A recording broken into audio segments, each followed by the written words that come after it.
So this is what it looks like from underneath. But look what happens when you lift the undersell.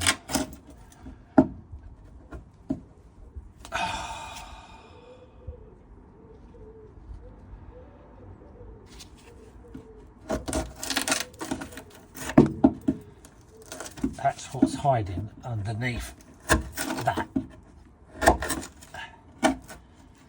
See that? Lovely. I've got to clean all that off, all the way along, right along here to here.